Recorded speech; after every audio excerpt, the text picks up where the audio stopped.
మోత్కూరి శ్రీనివాసు చాలా పెద్ద టాపిక్ చెప్పాడు. ఇప్పుడు అదంతా మాట్లాడే సమయం కానీ సందర్భం కానీ కాదు ఇది. మిత్రులారా, కామ్రేడ్స్, అరుణోదయ 50 వసంతాలు పూర్తి చేసుకున్నది. చీకటిని పారద్రోలడానికి అరుణోదయం, ఈ అరుణోదయం వికసించింది. వికసించిన అరుణోదయం 50 ఏళ్ల ప్రయాణం అనేది ఇదేమి చిన్న విషయం కాదు. తెలుగు నేల మీద ప్రత్యామ్నాయ కళారూపాలని, ప్రత్యామ్నాయ సాంస్కృతిక ఉద్యమాన్ని నిర్మాణం చేయటంలో అరుణోదయ 50 ఏళ్ళుగా తన కృషిని కొనసాగిస్తూ ఉన్నది. ప్రజా సంస్కృతి, సాంస్కృతికోద్యమ నిర్మాణం అనే ఈ రెండు విషయాలని మనం మాట్లాడుకుంటే, ప్రజా సంస్కృతి అంటే ఏమిటి?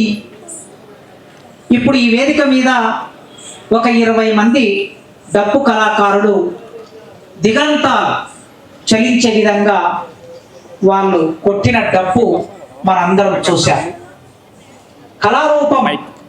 కళారూపానికి అనుగుణంగా ఉండే ఒక వాయిద్యం. ఈ వాయిద్యం ఎక్కడి నుంచి వస్తుంది అంటే, ఈ వాయిద్యం శ్రమ నుంచి వస్తుంది, ఉత్పత్తి నుంచి వస్తుంది, శ్రామిక జీవితం నుంచి వస్తుంది. కనుక డప్పు అనే ఈ వాయిద్యం ప్రజల సంస్కృతిలో భాగమైంది. ఈ డప్పును ఆధారం చేసుకొని పాడే పాట ప్రజా పాట. సంస్కృతి అనే మాటకి చాలా విస్తృతమైన అర్థాలు ఉన్నాయి. ఈ సంస్కృతి, ప్రజా సంస్కృతి అంటున్నామంటే ఇక్కడ పాలకుల సంస్కృతి కాదు అని స్పష్టంగా తెలుస్తుంది. చాలా మంది అంటూ ఉంటారు, మేము ప్రజల గురించి మాట్లాడతాం, ప్రజల కోసం పోరాడతాం, ప్రజా పోరాటాలు నిర్మాణం చేస్తాం, మేము ప్రజల గురించి మాట్లాడుతున్నాం అని అన్నప్పుడు ఒక ప్రశ్న వస్తుంది మనకి. ఏం ప్రశ్న అంటే, ఒక ఎమ్మెల్యే, ఒక ఎంపీ, ఒక పెట్టుబడిదారుడు, ఒక భూస్వామి, మేము కూడా ప్రజలమే కదా, ప్రజల్లో మేము భాగమే కదా, మా గురించి మాట్లాడతారా అనే ప్రశ్న వస్తుంది. కనుక ఇక్కడ ప్రజ అని అంటే మనం ఒక విభజన రేఖ గీశాం. ఆ విభజన రేఖలో ప్రజ అంటే ఎవరు? శ్రమ చేసేవాళ్ళు ప్రజలు అని. శ్రమను దోపిడీ చేసేవాళ్ళు, వాళ్ళు మన ప్రజల్లో భాగం కాదు. వాళ్ళు ప్రజల్లో భాగం కావచ్చు, కానీ మనం మాట్లాడుతున్న, మనం రాస్తున్న, మనం పాడుతున్న ప్రజల్లో దోపిడీదారులు, పాత్రదారులు కాదు, వాళ్ళు భాగం కాదు. అందుకే మనం చాలా స్పష్టంగా, నిర్దిష్టంగా ప్రజా సంస్కృతి అంటున్నామంటే శ్రమజీవుల సంస్కృతి అంటున్నాం. ఈ శ్రమజీవుల జీవితంలో ఉండే ప్రతి వ్యక్తీకరణ సంస్కృతిలో భాగం అవుతుంది. ఆడటం, పాడటం, కలుపు తీయటం, మోపు మోయటం, పాట పాడటం, మోపు కొట్టటం, ఇసరటం, శ్రమ చేయటం, మన ఆవేశాన్ని వ్యక్తం చేయటం, అన్యాయాన్ని వ్యతిరేకించటం, విప్లవంగా నిర్మాణం కావటం, విప్లవాన్ని చేయటం కూడా సంస్కృతిలో భాగమవుతుంది. కనుక మొత్తం ఉద్యమం, మనిషి జీవితం అంతా కలిపితే ఒక సంస్కృతి. శ్రమజీవుల సంస్కృతి అంటున్నామంటే శ్రమ చేసే వాళ్ళ జీవితం అంతా కలిపి ఒక సంస్కృతి అంటున్నాం. ఈ శ్రమ చేసే వాళ్ళ జీవితంలో ఉండే సంస్కృతి, దీనికి ఒక ఉద్యమం, దానికి ఒక నిర్మాణం, ఒక సంఘం, ఒక భవిష్యత్తు. ఇట్లా మనం ఆలోచించినప్పుడు తెలుగు నేల మీద 1925లో కమ్యూనిస్టు పార్టీ ఏర్పడింది. 1930, 1940 వచ్చే నాటికి కమ్యూనిస్టు పార్టీ అంత ప్రధానమైన కార్యక్షేత్రం ఇంకా ప్రజల్లోకి వెళ్ళని రోజులవి. అంటే ఏం కోరుకుంటుంది కమ్యూనిస్టు పార్టీ, ఏం ఆలోచిస్తుంది కమ్యూనిస్టు పార్టీ అనే విషయం ప్రజల్లోకి వెళ్ళాలంటే ఎట్లా వెళ్ళాలి అనుకున్నప్పుడు ఇక్కడే ఈ తెలంగాణ నేల మీద ఒక ప్రయోగం జరిగింది. భారతదేశంలో కమ్యూనిస్టు పార్టీ ఏర్పడింది, కానీ ప్రజా సాంస్కృతిక నిర్మాణం అనేది తెలంగాణ నేల మీద ప్రయోగం చేశారు. ఆ ప్రయోగం ఆంధ్ర మహాసభ నాయకత్వంలో జరిగింది. నైజాంకు వ్యతిరేకంగా జరుగుతున్న పోరాటం, భూస్వాములకు వ్యతిరేకంగా జరుగుతున్న పోరాటం, జమీందారులకి, జాగీర్దారులకి వ్యతిరేకంగా జరుగుతున్న పోరాటం, ఈ పోరాటాన్ని ప్రజల వద్దకి తీసుకెళ్లి ప్రచారం చేయాలంటే ఏమవసరం వస్తుంది? ఒక ఉపన్యాసం, ఒక వ్యాసం, ఒక నవల, ఒక కథ, ఒక కవిత. ఇవి సామాన్య ప్రజల వద్దకి విప్లవాన్ని తీసుకెళ్లలేవు. ఇవి సామాన్య ప్రజలకి పోరాటాన్ని అర్థం చేయించలేవు, కమ్యూనిజాన్ని అర్థం చేయించలేవు అనే ఒక పరిమితి ఏర్పడింది. ఆ పరిమితి ఏర్పడినప్పుడు ఆనాడు 1940-43 కాలంలో దేశవ్యాప్తంగా అనేక చర్చలు వచ్చి ఇక్కడ తెలుగు నేల మీద ఆంధ్రప్రదేశ్ ప్రజానాట్య మండలి అనే ఒక సంస్థని ఏర్పాటు చేసుకున్నారు. ఇది తొట్టతొలి రోజుల్లో ఈ ఆంధ్రప్రదేశ్ ప్రజానాట్య మండలి పాట పాడాలంటే ఏం పాట పాడాలి, ఎలాంటి పాట పాడాలి అనుకున్నప్పుడు, అభ్యుదయ రచయితల సంఘం ఏర్పడి ఎలాంటి కవిత్వం రాయాలని అనుకున్నప్పుడు, మనం రాసే కవిత్వం చదువుకున్న వాళ్ళకి మాత్రమే చేరుతుంది. మనం పాడుతున్న పాట చదువుకున్న వాళ్లకు లేదా సంస్కృతి, సాహిత్యము, సంగీతము తెలిసిన వాళ్ళకు మాత్రమే చేరుతుంది. కనుక విప్లవం అనేది ఎవరి కోసము, పోరాటం ఎవరి కోసం అంటే పేద ప్రజల కోసం, శ్రామిక ప్రజల కోసం, శ్రమజీవుల కోసం విప్లవం అనుకున్నప్పుడు వాళ్ళకు అనుకూలమైన కళారూపాలు ఏమై ఉంటాయంటే వాళ్ళ కళారూపాలు, వాళ్ళ జీవితంలో ప్రత్యేకమైన కళారూపాలు ఉన్నాయి. కూచిపూడి నాట్యం బ్రాహ్మణులది, ఇతర సంగీతం బ్రాహ్మణులది. ఈ మొత్తం శాస్త్రీయ సంగీతం అంతా కొన్ని వర్గాల చేతుల్లో ఉన్నప్పుడు సమాంతరమైన సంగీతాన్ని, సమాంతరమైన సాహిత్యాన్ని, సమాంతరమైన పాటల్ని నిర్మాణం చేసుకున్న వాళ్ళు శ్రమజీవులు గనక ఆ శ్రమజీవుల వద్దకు వెళ్ళి వారి నుంచి స్వీకరించాలి. చైనా విప్లవం నేర్పింది మనకిది. ప్రజల నుంచి స్వీకరించండి, తిరిగి ప్రజలకు చెప్పండి.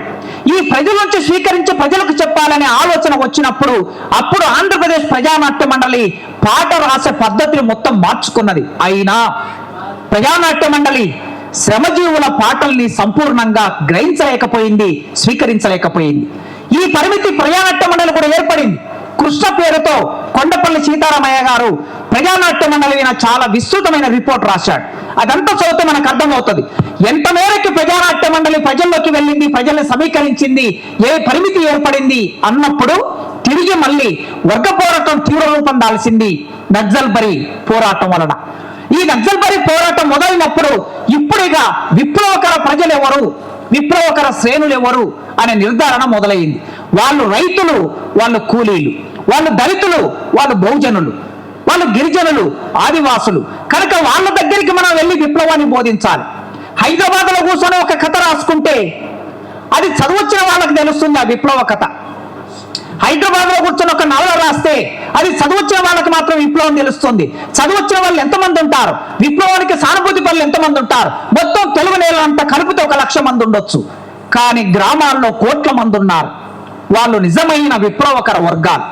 ఆ నిజమైన విప్లవకర వర్గాలకి విప్లవ సందేశాన్ని తీసుకొని వెళ్ళాలంటే వాళ్ళ పాటల్నే మనం గ్రహించాలి. వాళ్ళు పాడుకుంటున్నప్పుడు బతుకమ్మ సందర్భంలో, బోనాల సందర్భంలో, కోత కోసే సందర్భంలో, కలుపులు వీసే సందర్భంలో, నాట్లు వేసే సందర్భంలో వాళ్ళు ఏ పాటలు పాడుకుంటున్నారో ఆ పాటలు స్వీకరించి తిరిగి ఆ పాటల్లోకి విప్లవాన్ని ఇంజెక్ట్ చేసి వాళ్లకు చెప్పాలి అనే ఒక భావం తెలుగు నేల మీద ప్రారంభమైంది. అది జన్నాట్య మండలితో ప్రారంభమైంది. 1972లో జన్నాట్య మండలి ఏర్పడినప్పుడు గద్దరన్న ఆ ప్రయోగం చేశాడు, ఒక అద్భుతమైన ప్రయోగం చేశాడు. అంతకన్నా మునిపే చరబండ రాజు గారు, శివసాగర్ గారు, తర్వాత గూడ అంజన్న కొన్ని పాటలు రాసి ఉన్నారు.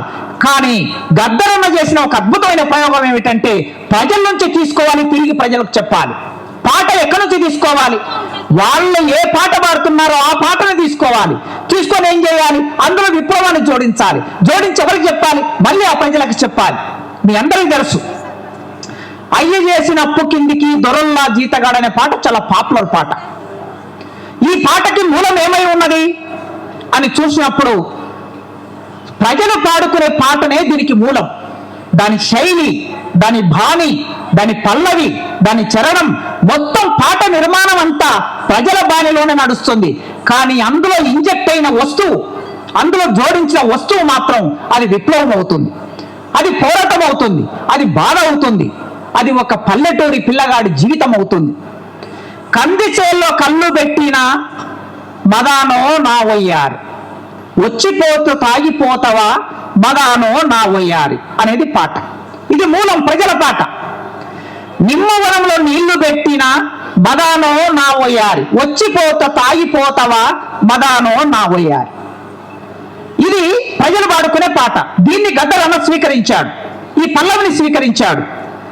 అయ్య చేసిన అప్పు కిందికి దొరల్లో జీతగాడ, 6 ఏళ్లకి జీతముంటివా దొరల్లో జీతగాడ, మీసమన్న మొలవక ముందే దొరల్లో జీతగాడ, కాసగడ్డి కుప్ప కొడితివా దొరల్లో జీతగాడ. పాట ఎట్లా నడిచింది, వాళ్ళ ప్రజలు వాడుకునే పల్లవి ఎట్లా ఉన్నదో ఆ పల్లవి ప్రకారం పాట నడిచింది. అప్పుడు విప్లవం ఎవరి దగ్గరికి వెళ్తుంది? పేద ప్రజల వద్దకు వెళ్తుంది. కనుక ప్రజా సాంస్కృతికోద్యమ నిర్మాణం దాని కర్తవ్యం ఏమిటి అనుకున్నప్పుడు ప్రజలకి విప్లవాన్ని జోడించి చెప్పడం అనేది ఒక కర్తవ్యంగా అక్కడ మావో చైనా విప్లవం తీసుకున్న ఆ సందేశాన్ని ఇక్కడ కళాకారులు చేపట్టారు. సరిగ్గా ఆ సమయంలోనే ఉస్మానియా యూనివర్సిటీ నేపథ్యంగా, విద్యార్థి ఉద్యమ నేపథ్యంగా అరుణోదయ కళ్ళు తెరిచింది. అరుణోదయ అంటే నా మేరకి నాకు అరుణోదయ 90ల కాలంలో నాకు పరిచయం. మేము విద్యార్థులు ఉన్న రోజుల్లో, మండల కమిషన్ ఉద్యమం జరుగుతున్న రోజుల్లో, అంబేద్కర్ మా జీవితాల్లోకి వచ్చిన రోజుల్లో జనాట్య మండలి మా ఊళ్ళోకి వచ్చింది. జనాట్య మండలి దళాల రూపంలో వచ్చింది, పాటల రూపంలో వచ్చింది. గద్దరన్న మనిషి నాకు తెలియదు, కానీ గద్దరన్న పాట మా జీవితాల్లోకి వచ్చింది. సరిగ్గా అదే సమయంలో అరుణోదయ అన్నా అమరుడురా, రామ్ నరసన్న అమరుడురా అనే పాట మా జీవితాల్లోకి వచ్చింది. నిజానికి మాకు రామ్ నరసన్న ఎవరు? రామ్ నరసన్న అన్నా అమరుడురా, మన రామ్ నరసన్న అమరుడురా అనే పాట రాసిన రచయిత ఎవరు తెలియదు. కానీ అరుణోదయ నిర్మాణం చేసిన ఆ రచయిత, అరుణోదయ నువ్వు నిర్మాణం చేసిన ఆ విప్లవకారుడు, లేదా ఒక విప్లవోద్యమం నిర్మాణం చేసిన విప్లవకారుడు మా జీవితాల్లోకి వచ్చాడు. అట్లా జనాట్య మండలి, గద్దరన్న, రామ్ నరసన్న, గూడంజన్న ఒక తరాన్ని ప్రభావితం చేసిన కవులు, కళాకారులు. వీళ్ళందరూ చాలా జాగ్రత్తగా సాంస్కృతికోద్యమం నిర్మాణం చేయాలంటే ఇప్పుడు దేని నిర్మాణం చేయాలి? చూడండి, ఇప్పుడు ఈ డప్పు ఇక్కడ మోగింది.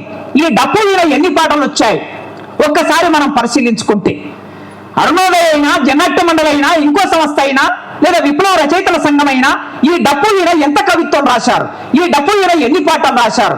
ఇవాళ సామ్రాజ్యవాద సంస్కృతి లేదా హిందుత్వ బ్రాహ్మణీయ సంస్కృతి మన మీద దాడి చేస్తున్నప్పుడు దానికి పోటీగా ఎవరిని నిలబెట్టాలి? ఎలాంటి సంస్కృతి నిలబెట్టాలంటే సమాజంలో ఇంకా బతికున్న ప్రజా సంస్కృతి, ప్రజల జీవితాన్ని పోటీగా నిలబెడితే తప్ప మనం విజయం సాధించలేం, మనం విప్లవం తీసుకురాలేం. 50 ఏళ్ళు అరుణోదయ ప్రతి సందర్భంలో, ప్రతి మూలమలుపులో తన పాత్ర నిర్వర్తించింది. అది ఎమర్జెన్సీ సందర్భమైనా, అది మండల కమిషన్ సందర్భమైనా, లేదా బీసీలకు రిజర్వేషన్ సందర్భమైనా, కారంచేరు సందర్భమైనా, చుండూరు సందర్భమైనా, ప్రత్యేక తెలంగాణ ఉద్యమమైనా, లేకపోతే ప్రపంచీకరణకు వ్యతిరేకంగా తన పాటను ఎక్కుపెట్టడమైనా అరుణోదయ ఈ మొత్తం కాలంలో, ఒక కాలంలో కాలోరి, మరో కాలంలో విమరక్క, ఇంకో కాలంలో గూడంజన్న, ఒక కాలంలో మిత్ర, ఇలా ఎన్ని పేర్లైనా మనం చెప్పుకోవచ్చు. ఈ మొత్తం పేర్లు వ్యక్తులు, కేవలం వ్యక్తులు మాత్రమే కాదు. ఎప్పుడైనా ఒక సాంస్కృతిక సంస్థ విడిగా నిర్మాణం కాదు, దానికి రాజకీయాలు ఉంటాయి. ప్రజా సంస్కృతి అంటున్నామంటే ప్రజా సంస్కృతి అనే మాటలో రాజకీయాలు కూడా ఉంటాయి, సంస్కృతి అనే మాటలో విప్లవం కూడా ఉంటుంది. కనుక అరుణోదయ సాంస్కృతిక సమాఖ్య అన్నామంటే అరుణోదయ సాంస్కృతిక సమాఖ్య అది దాని నిర్మాణంలో, దాని ప్రచారంలో, దాని ఆచరణలో, దాని సైద్ధాంతిక దృక్పథంలో విప్లవం ఒక అంతర్లీనంగా, ఒక ప్రధానమైన భాగంగా ఉంటుంది. ఆ విప్లవాన్ని ప్రచారం చేయడానికి ఒక సాంస్కృతిక ఉద్యమ నిర్మాణం అవుతుంది. ఈ 50 ఏళ్ళు జనాట్య మండలికి 50 ఏళ్ళు గడిచాయి, అరుణోదయకు 50 ఏళ్ళు గడిచాయి. ఇంకా నడవవలసింది, సాధించవలసింది మన ముందు చాలా ఉన్నది. కనుక ఇప్పుడు మనం మన జీవితాల్లో నిజంగా జానపద పాటలు విందామంటే ఎక్కడైనా జానపద పాటలు దొరుకుతాయా లేదో తెలియదు. ఇప్పుడు అమ్మాయి ఉన్నది ఇక్కడ, అద్భుతంగా రేలారే ఆ కార్యక్రమంలో పాటలు పాడి చాలా పాటలు తీసుకొచ్చి పాడారు. చాలా మంది, 100 మంది కళాకారులు వచ్చారు. కానీ ఎక్కడైనా నిజమైన ఫోక్లోర్ దొరుకుతుందా అని వెతికి చూస్తే ఇప్పుడు నిజమైన ఫోక్లోర్ దొరికే పరిస్థితి లేదు. నిజమైన జానపదం మనకి కనిపిస్తలేదు. ఒక్క రకంగా ఇట్లా వెతుకుతూ నా దగ్గర ఒక పిల్లవాడు పిహెచ్డి చేశాడు. ఈ పిహెచ్డి చేసినప్పుడు పాటలన్నిటిని ఒక 200-300 పాటల్ని సేకరించి ముందు పెట్టుకొని పరిశీలించి చూస్తే ఒక్క మహబూబ్నగర్ జిల్లా కొల్లాపురం తాలూకాలో కోలాటం పాటల్లో నిజమైన ఫోక్లోర్ బతికి ఉంది. ఇంకా ఎక్కడ నిజమైన ఫోక్లోర్ బతికి లేదు నాకు తెలిసి తెలుగు నేల మీద. సబ్జెక్ట్ టు ద కరెక్షన్, అమ్మాయి కరెక్షన్ చేయాలన్నాను. పాటలు ఏం చేస్తున్నారు? జానపద పాటలు తీసుకొని దానిలో పదాలు, ఎక్కువ పదాలు ఉంటే పదాలని తగ్గించటం, తక్కువ పదాలు ఉంటే పదాలని కలపటం, లేకపోతే ఒక అందమైన పదంగా మార్చేసి సంగీతానికి అనుగుణంగా ఆ వాక్యాన్ని నిర్మాణం చేసి క్యాసెట్ చేసి యూట్యూబ్లలో బయటకు వస్తున్నాయి. అంటే కొన్నాళ్ళ తర్వాత జానపదం అనేది నిజంగా గ్రామాల్లో పాడుకునే బతుకమ్మ పాట, కోలాటం పాట, కలుపు పాట, ఇసురాయి పాట, జోల పాట, పెళ్లి పాట, సమృతాడినప్పుడు పాట, ఈ పాటలన్నీ ఇంకా తర్వాతి తరానికి ఇవి దొరుకుతాయా? ఒక సందేహమే. ఇప్పుడు మనం ఏం చేయాలి? సాంస్కృతికోద్యమ నిర్మాణంలో మనం ఇప్పుడు ఏం చేయాలి? అరుణోదయ ఏం చేయాలంటే, విశ్వవిద్యాలయాలు కేవలం అకాడమిక్ కోసం పాటలను సేకరిస్తాయి. ఇప్పుడు అరుణోదయ చేయవలసింది గ్రామాల్లో రాసిన ఎన్నో పాటలకి మూలం జానపదమే. ఆ జానపదం మూలమైంది గనక అలాంటి జానపద పాటల్ని సేకరించి వాటిని భద్రపరచవలసిన బాధ్యత మన మీద ఉన్నది. తర్వాతి తరానికి అందించవలసిన బాధ్యత కూడా మన మీద ఉన్నది. ఆ తర్వాత చేయవలసింది, ఇప్పుడు హిందుత్వ మతోన్మాదం మన మీదకి వచ్చినప్పుడు బ్రాహ్మణీయ సంస్కృతి, ఇవాళ సంస్కృతి అంటే పాలకవర్గాల సంస్కృతి అంటే ఏమిటి? బ్రాహ్మణీయ సంస్కృతి. ప్రపంచీకరణ సంస్కృతి వచ్చినప్పుడు అరుణోదయ అద్భుతమైన పాటలు తీసుకొచ్చింది. ఈ అద్భుతమైన పాటలు వచ్చి ప్రపంచీకరణ అడ్డుకోవడానికి, ప్రజల్ని చైతన్యం చేయడానికి ఉపయోగపడ్డది. కానీ వాళ్ళ పాలకుల సంస్కృతి బ్రాహ్మణీయ సంస్కృతిగా మారింది. ఈ బ్రాహ్మణీయ సంస్కృతికి పోటీ ఎవరుంటారు? ఎల్లమ్మ, మల్లమ్మ, పోలేరమ్మ, మాంకాలమ్మ, ఈ దేవతల చుట్టూ కొన్ని పాటలు నిర్మాణమై ఉన్నాయి. ఈ దేవతల చుట్టూ నిర్మాణమై ఉన్న పాటల్ని, ఆ పాటల రూపంలో ఉన్న ఆ దేవతల సంస్కృతి మొత్తం భారతదేశంలో ఒకే దేవుడు అనే కల్చర్ కూడా రానున్న కాలంలో, రాముడు అనే కల్చర్, కృష్ణుడు అనే కల్చర్, శివుడు అనే కల్చర్, ఈ ముగ్గురు మాత్రమే బ్రహ్మ అనే కల్చర్ రానున్న కాలంలో మనందరం మన గ్రామ దేవతలు ఏవైతే ఉన్నాయో వాటిని వదిలేసి ఒకే దేవుణ్ణి పూజించే రోజులు కూడా రాబోతాయి. ఇది బ్రాహ్మణీయ కల్చర్లో భాగంగా ఉంటుంది. ఇది దోపిడిదారుల పాలకవర్గాల కల్చర్లో భాగంగా ఉంటుంది. మరి ప్రజల కల్చర్ ఏమిటి? ఒక్కొక్క మనిషికి ఒక్కొక్క ఇడుపు దేవత ఉండటం అనేది ప్రజల కల్చర్. ఇడుపుకు ఒక దేవత, చెట్టు కింద ఒక దేవత, పొలానికి ఒక దేవత. ఈ దేవతలు మనం దేవుళ్ళ గురించి చెబితే మళ్ళీ మనం తప్పుడు భావజాలాన్ని చెప్పినట్టు అవుతుంది కదా అనే ఒక చర్చ మన ముందుకు వస్తుంది. కానీ ఇప్పుడు మనం విప్లవం అంటే, మనం పోరాటం అంటే, మన వర్గ పోరాటం అంటే, ఇప్పుడు వాళ్ళు చెప్పేదానికి మనం చెప్పేదానికి మధ్యన ఒక వైరుధ్యం వస్తుంది. ఈ వైరుధ్యంలో ఏమంటున్నారు? నేను ఈ భారతదేశం గురించి, నా వ్యక్తుల గురించి మాట్లాడుతున్నా. మీరు మావోను, మార్క్స్ను, ఎంగెల్స్ను, లెనిన్ను, స్టాలిన్ను, విదేశీయులను మీరు తీసుకొస్తున్నారు కనుక భారతీయత పేరు మీద వాళ్ళు తీసుకొస్తున్న దానికి, వర్గ పోరాటం పేరు మీద మనం తీసుకొస్తున్న దానికి ఒక వైరుధ్యం ఏర్పడుతుంది. ఆ వైరుధ్యం ఏమిటంటే, మనం చెప్పే తాత్వికులు, తత్వవేత్తలు, విదేశీయులు వాళ్ళు చెప్పే బ్రాహ్మణీయ సంస్కృతిలో భాగంగా వచ్చే దేవుళ్ళు, మనుషులు భారతదేశానికి సంబంధించిన వాళ్ళు. ఇప్పుడు మనం వాడిని ఓడించాలి. అరుణోదయ కానీ, జనాట్య మండలి కానీ, సాంస్కృతిక ఉద్యమ సంస్థలన్నీ ఏం చేయాలి అని అంటే, ఆ బ్రాహ్మణీయ ఏకత్వ సంస్కృతికి పోటీగా నిలబెట్టవలసింది ప్రజల సంస్కృతి అనుకుంటే, ఆ ప్రజల సంస్కృతిలో మాతృ సంస్కృతి ఉన్నది.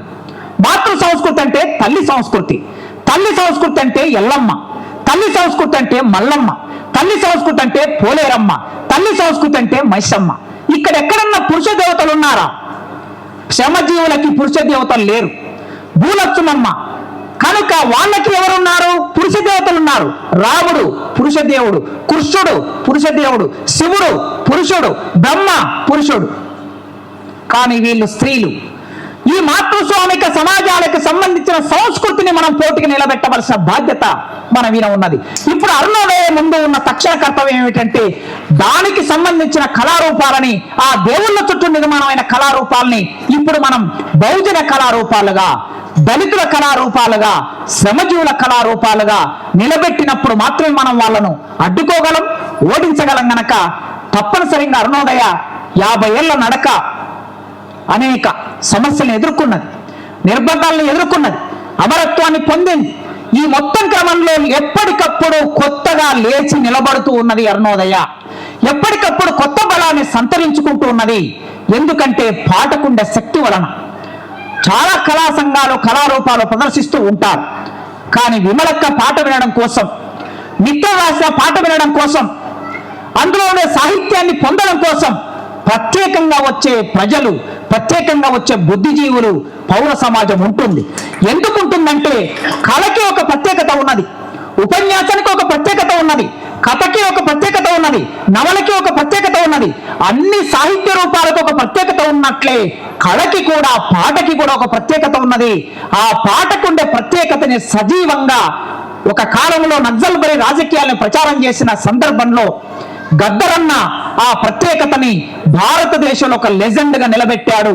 ఆ తర్వాత అదే ప్రత్యేకతని అరుణోదయ విమలక్క ఒక లెజెండ్ గా ప్రత్యేకత నిలబెడుతున్నది గనక తప్పనిసరిగా పాటని పాటగా మార్చి పాడటం అదొక కళారూపం గనక కళారూపాన్ని కళారూపంగా వ్యక్తం చేయటంలోనే ఏదైనా సరే రాజకీయాలు మొరటగా చెప్పకూడదు, ఒక విషయాన్ని మొరటగా చెప్పకూడదు.